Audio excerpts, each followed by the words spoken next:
नमस्कार. रावित भावामध्ये आपल्या सर्वांचं स्वागत आहे. ही कल्याणमधील रिंग रोड आहे ना, तिथली घटना आहे. म्हणजे घटना अक्षरशः दुर्दैवी आहे. त्याच्यामध्ये एक उद्योगपती यांचा अक्षरशः मृत्यू ओढवला. कशामुळे झालं, पहिला हा व्हिडिओ बघा, नंतर आपण बोलू. थोडासा व्हिडिओ मोठा जरी झाला ना, पण शेवटपर्यंत बघा व्हिडिओ.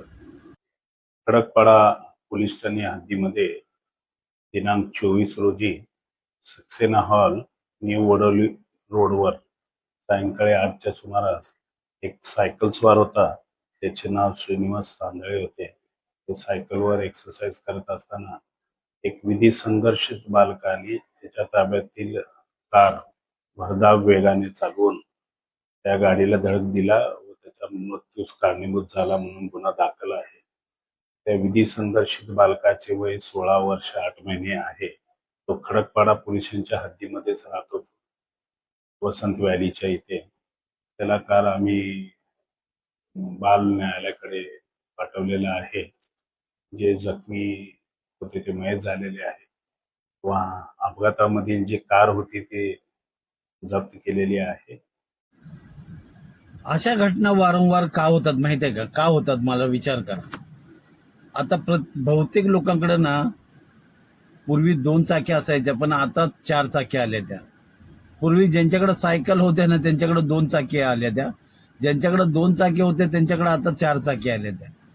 त्याच्यामुळे होतं काय माहिती आहे का, अशा वेळेला काय होतंय, आता अल्पवयीन मुलं ना कधी चावी गाडीची घेतात आणि कधी निघून जातात, काही कळत नाही. मुळात मी बोललं का नाही, तुम्ही जिथपर्यंत गाडी जोपर्यंत तुम्हाला कंट्रोल करता येत नाही ना, तोपर्यंत माझं तर मत आहे की गाडी पळवायचीच नाही. इतकी भरधाव आहे ना त्या सीसीटीव्ही मध्ये, म्हणजे गाडी दिसत नाही, पापणी लवत नाही तोपर्यंत ते सायकल स्वार होते त्याला उडवून जाते. म्हणजे त्या गाडीचा वेग काय असू शकतो. बरं, ह्याच्यामध्ये काय होतं माहिती आहे का, जर एसयूव्ही गाडी जर असेल ना, तर समजा कधी कधी ना त्याच्यातून म्हणतात ना दैवी चमत्कार म्हणा किंवा काय अजून, त्याच्यातनं तो जो गाडी चालक असतो 4 चाकी चालवणारा तो वाचतो पण. आणि कधी कधी त्या गाडीचा असा भयानक ऍक्सिडेंट होतो, समजा त्या ठिकाणी त्या सायकलच्या ठिकाणी एखादा ट्रक उभा असता किंवा एखादी अवजड वाहन पुढे चालत असतं, तर ह्या गाडीचे काय हाल झाले असते. 4 चाकीचा जाग्यावर खलास झाला असता तो. पण हे कसं झालं, तुमचा इतका गाडीचा वेग होता की अक्षरशः आता सायकल स्वाराचा जाग्यावरच मृत्यू ओढवला. त्यामुळं इथे आता पालकांनी खरं म्हणजे लक्ष देणं खूप गरजेचं आहे की आपल्या घरात 4 चाकी आहे आणि आपल्या घरामध्ये जर अल्पवयीन मुलं असतील तर त्याच्यापासून ह्या चाव्या खूपच लांब ठेवल्या पाहिजेत. किमान त्याच्यावर लक्ष असायला हवं की गाडी घेऊन जातोय की नाही आणि तो कसा चालवतोय, याच्याकडे लक्ष देणं खूप आईवडिलांचं खूप मोठं काम आहे आता हे.